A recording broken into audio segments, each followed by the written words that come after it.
అనుకున్న గాని మహారాజు నాకు నవాడు.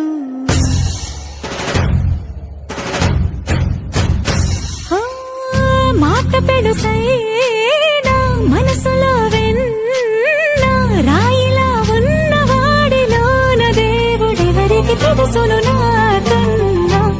సోసేకి అగ్గిరవ్వ మాదిరే ఉంటాడు.